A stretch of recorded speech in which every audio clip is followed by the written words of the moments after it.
Welcome to AI Stream News. Watch streaming news now. Delhi Chief Minister Arvind Kejriwal has announced a set of 10 poll promises termed as Kejriwal Ki Guarantee, in contrast to Modi Ki Guarantee, ahead of the Lok Sabha polls. These guarantees are aimed at addressing various national issues and are promised to be implemented if the India bloc, which includes AAP and other parties, wins the elections. Here's a summary of the key guarantees mentioned by Kejriwal. Electricity. 24/7 electricity across the country, leveraging the surplus capacity to generate power. Education. High-standard schools across the country with free quality education for all. Universal healthcare. Changes in the healthcare system to ensure access to every section of society. National security. Efforts to free Indian land from Chinese control and end the Agniveer scheme. Kejriwal has emphasized that these guarantees have not been discussed with his India bloc colleagues but believes they will support them. The promises are positioned as a direct challenge to the guarantees offered by Prime Minister Narendra Modi.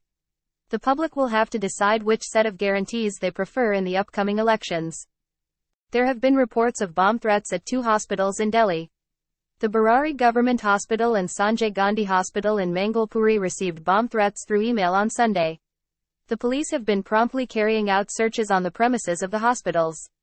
Additionally, it was reported that at least 8 hospitals in Delhi, including the aforementioned 2, received bomb threats via email. Bomb disposal squads were dispatched to the hospitals, and so far, nothing suspicious has been found. This incident comes shortly after over 150 schools in Delhi received similar hoax bomb threats earlier this month. The situation is being closely monitored, and investigations are ongoing to ensure the safety of all. The Association for Democratic Reforms, ADR, report on the 5th phase of the UP Lok Sabha elections 2024 has revealed that 20% of the candidates have criminal cases against them. The analysis was conducted on the affidavits submitted by all 144 candidates contesting in 14 constituencies. Here are some key findings from the report. Criminal cases. Out of the 144 candidates, 29 individuals have declared criminal cases, with 18% accused of serious offenses. Party-wise breakdown. The Samajwadi Party and the Congress have the highest percentage of candidates with criminal cases, followed by the Bahujan Samaj Party, Bharatiya Janata Party, and Apna Dal, Kamravati. Financial assets. A significant proportion of candidates are millionaires, with 37% being cropadis. The BJP has the highest percentage of cropati candidates, followed by the Samajwadi Party, Congress, and BSP. Educational qualifications. 62% of the candidates have declared graduation or higher education, while 31% have education ranging from the 5th to 12th grade. Demographics. 44% of the candidates are aged between 41 to 60 years, and only 9% are women, indicating a gender disparity in political representation. 1. The elections for this phase are scheduled to be held on May 20th. It's important for voters to be aware of such details as they head to the polls. The Srinagar Lok Sabha constituency is set to go to polls on Monday, and it's noteworthy that this time there is no boycott call influencing the voter turnout. This election is significant as it marks the first polls since the abrogation of Article 370, with nearly 17.48 lakh voters deciding the fate of 24 candidates.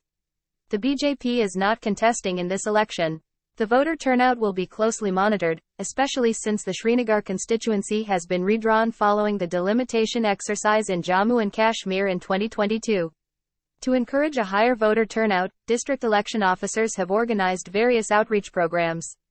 Polling will take place from 7 a.m. to 6 p.m., and there are 2,135 polling stations set up across Srinagar, Ganderbal, Pulwama, and parts of Bujam and Shopian districts. Special arrangements have been made for migrant voters and those in communication shadow areas.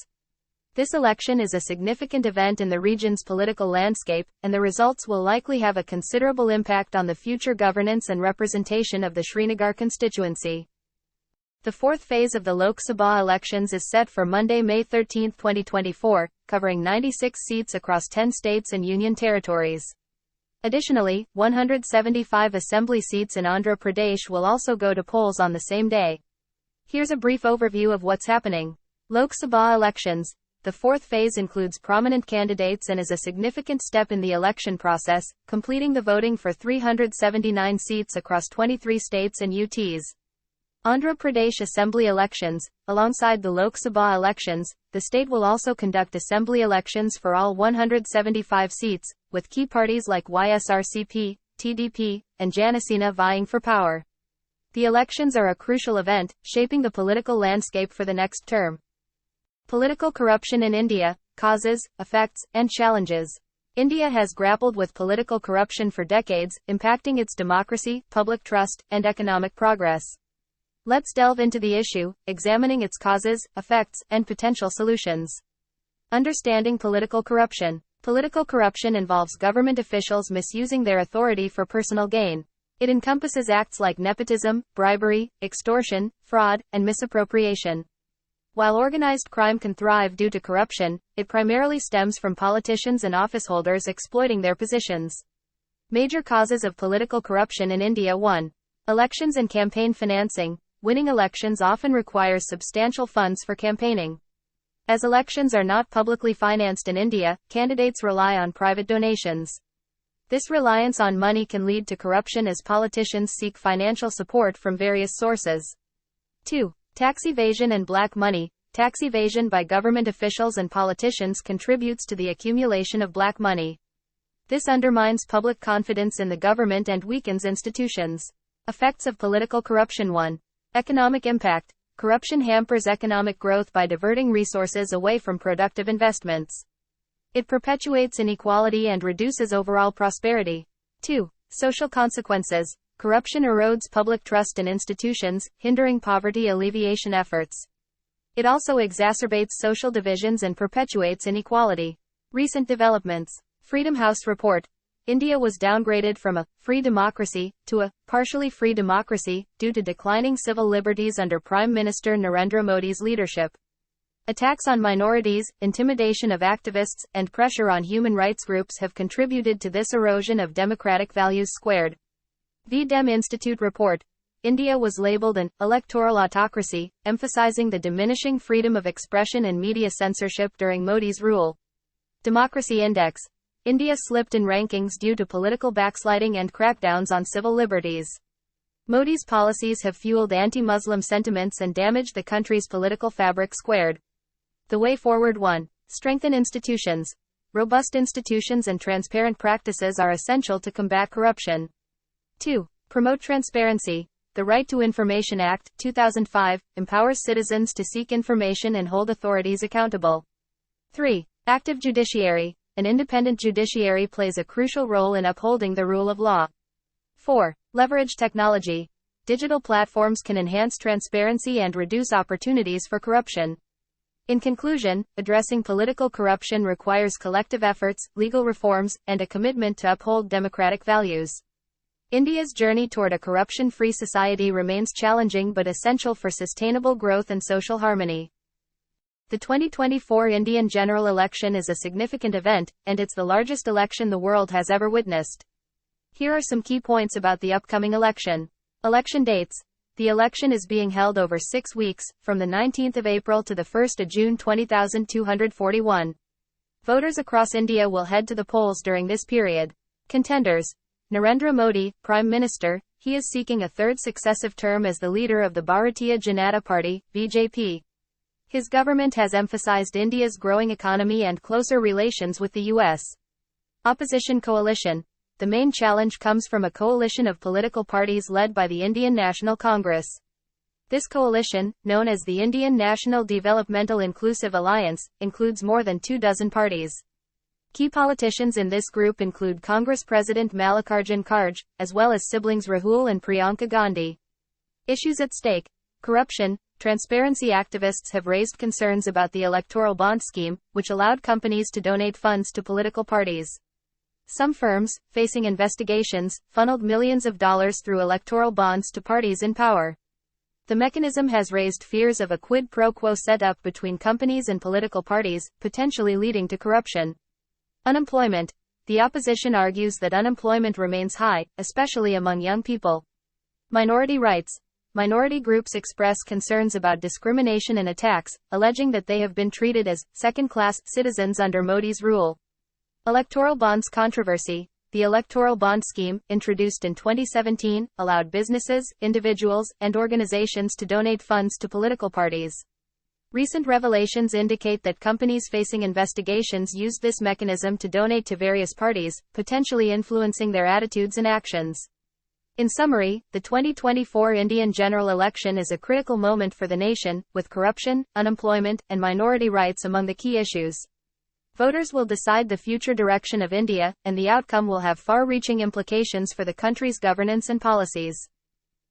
President Joe Biden has been actively involved in the negotiations concerning a hostage deal with Hamas. The situation unfolded after a violent assault by Hamas, which resulted in more than 1,200 casualties and numerous hostages taken. In response, the U.S. established a direct communication channel with Hamas, keeping the talks highly confidential within the government.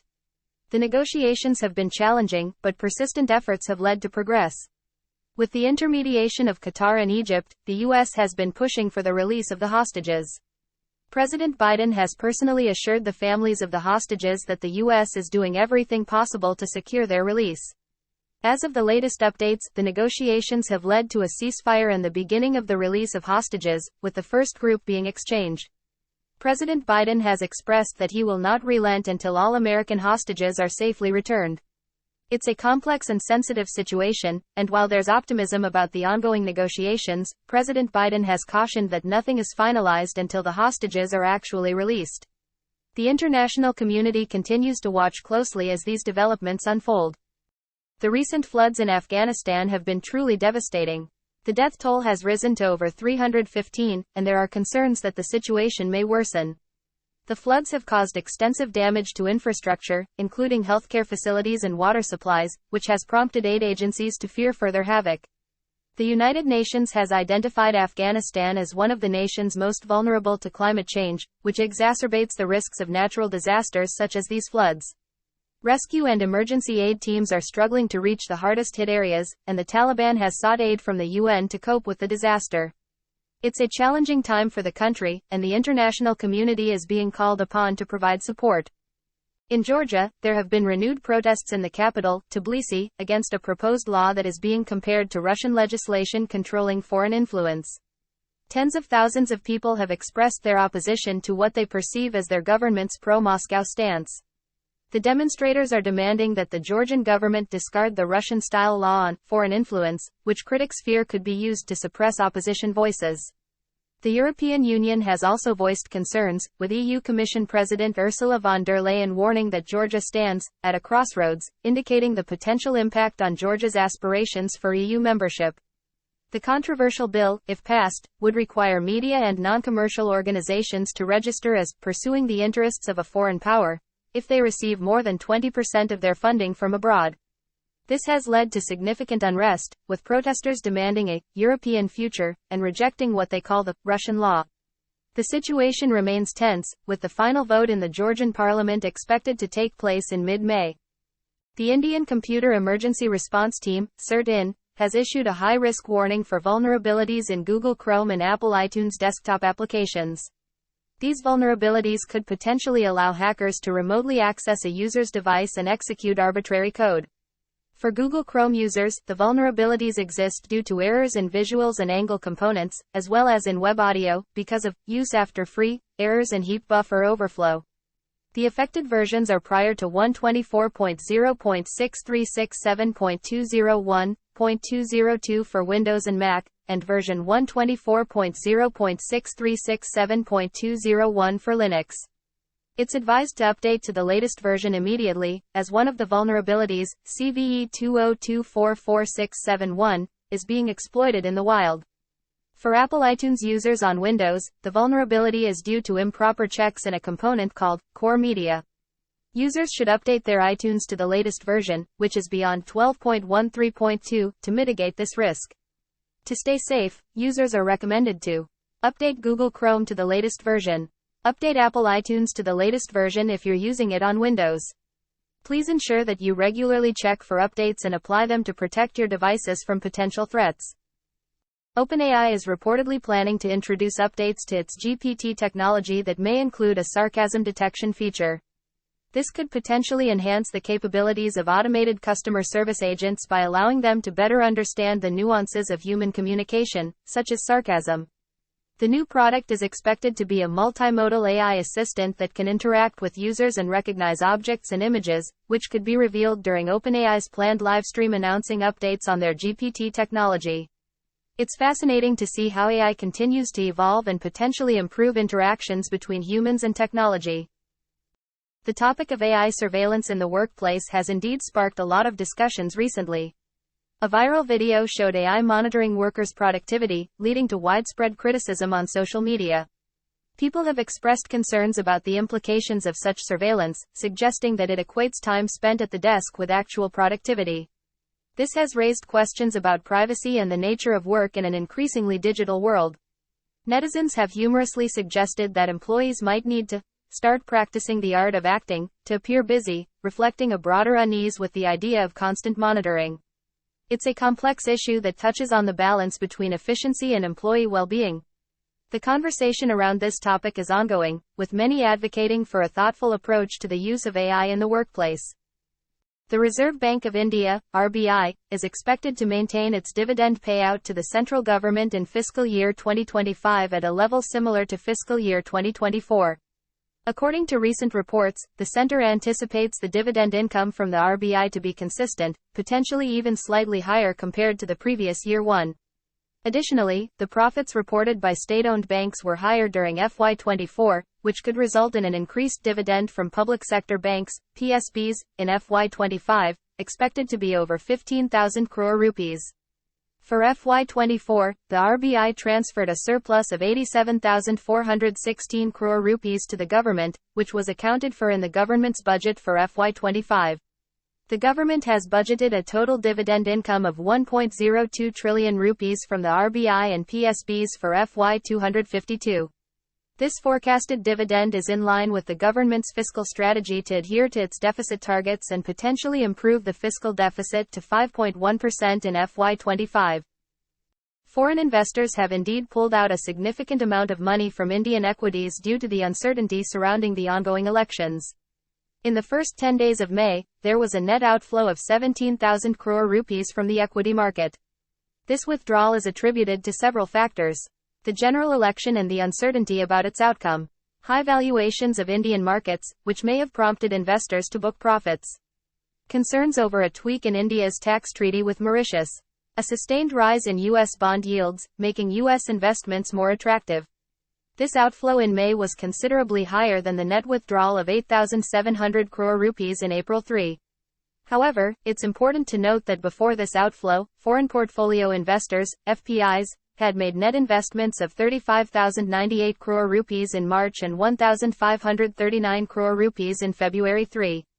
The market dynamics are influenced by both domestic events, such as elections, and global factors like U.S. Federal Reserve policies and bond yields.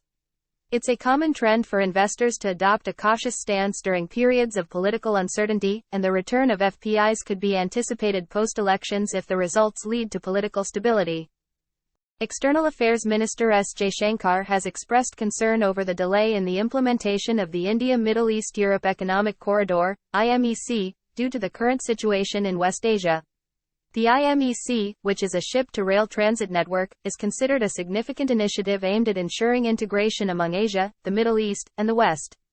The initiative was expected to create a vast network of roads, railroads, and shipping routes among countries like Saudi Arabia, India, the United States, and Europe. It also includes plans for an electricity cable network, a hydrogen pipeline, and a high-speed data cable network to facilitate economic growth in the partner countries. Despite the delay, all stakeholders remain committed to the project, recognizing its potential benefits. The initiative is also seen as a strategic move to counter China's Belt and Road Initiative, BRI, which has faced criticism for its lack of transparency and disregard for the sovereignty of nations. The delay has necessitated an adjustment of expectations since the agreement was signed in September last year, and stakeholders are now waiting for the situation in West Asia to stabilize. The range of concerns includes issues such as terrorism, hostages, humanitarian corridors, and the pursuit of a two-state solution. The IMEC was firmed up on the sidelines of the G20 summit in Delhi, with an agreement signed by India, Saudi Arabia, the European Union, the United Arab Emirates, UAE, the US, and other G20 partners. The project's progress is being closely monitored as it holds significant geopolitical and economic implications for the region and beyond. OpenAI is reportedly planning to introduce updates to its GPT technology that may include a sarcasm detection feature. This could potentially enhance the capabilities of automated customer service agents by allowing them to better understand the nuances of human communication, such as sarcasm. The new product is expected to be a multimodal AI assistant that can interact with users and recognize objects and images, which could be revealed during OpenAI's planned livestream announcing updates on their GPT technology. It's fascinating to see how AI continues to evolve and potentially improve interactions between humans and technology. A western disturbance is lying over North Pakistan with a trough along long 68 degrees east to the north of lat. 28 degrees north and is expected to bring widespread rainfall, thunderstorms, lightning, and gusty winds over Jammu Kashmir, Himachal Pradesh, Uttarakhand, and other regions on the 12th of May 2024. Subsequent reduction in activity is anticipated on 13th and the 14th of May. Isolated to scattered rainfall, thunderstorms, and gusty winds are forecasted over Haryana, Punjab, Uttar Pradesh, and Rajasthan during 12th–16th of May. Dust storms and thunderstorms with gusty winds are likely in isolated places over West Uttar Pradesh and West Rajasthan on 12th, spreading to East Rajasthan and East Uttar Pradesh on 12th and the 13th of May. The Make in India initiative in the defense sector is indeed showing significant results. The Indian Army has announced that it will not import any ammunition from the next financial year, 2025-26, except in cases where the quantity required is too low for domestic production to be economical. This move is a testament to the growing capacity of India's domestic industry to meet the demands of the Army and potentially gain a share of the global market. Major General V.K. Sharma, ADG, Procurement, of the Indian Army, stated that India has found indigenous suppliers for 150 out of the total 175 types of ammunition. The annual procurement budget for ammunition, which ranges between 8,000 rupees to 6,000 crore rupees, will now be directed towards Indian manufacturers. This shift towards self-reliance in defense procurement aligns with the positive indigenization lists released by the Ministry of Defense, MOD, which identify items that India is capable of producing domestically. Furthermore, the corporatization of ordnance factory boards in 2021 and the involvement of private manufacturers have contributed to this achievement. Notably, Adani inaugurated Asia's largest ammunition complex in Kanpur in February 2024, which will produce a wide array of ammunition for the security forces. Additionally, Tata has commenced the assembly of the Airbus C-295 transport aircraft, marking India's entry into private aircraft manufacturing alongside the state-run Hindustan Aeronautics Limited. This development marks a significant milestone in India's journey towards self-sufficiency in defense capabilities and reducing reliance on foreign imports for critical military supplies. A former U.S. Marine pilot, Daniel Duggan, has been arrested in Australia and is facing extradition to the U.S. on charges of training Chinese military pilots. His lawyer claims that Duggan unknowingly worked with a Chinese hacker, Su Bin, who was previously convicted for hacking into U.S. defense contractors and stealing military aircraft designs. Duggan, a 55-year-old naturalized Australian citizen, has been in an Australian maximum security prison since his arrest in 2022 after spending 6 years working in Beijing. The case has gained attention due to the sensitive nature of the allegations and the potential implications for international relations and cybersecurity. The extradition case is set to be heard in a Sydney court, and it's a significant development given the current global focus on cybersecurity and the protection of military secrets. The United States recently announced a new military aid package for Ukraine valued at $400 million. This package is in response to a new ground offensive launched by Russia in northeast Ukraine. The aid includes a variety of munitions for advanced air defense systems and other military equipment. The announcement came after months of discussions and the passing of a supplemental spending bill in Congress. This support is part of ongoing international efforts to assist Ukraine amid the conflict with Russia. For reliable news, watch AI Stream News. Thanks for watching. Don't forget to like, comment and share. For more updates, subscribe to AI Stream.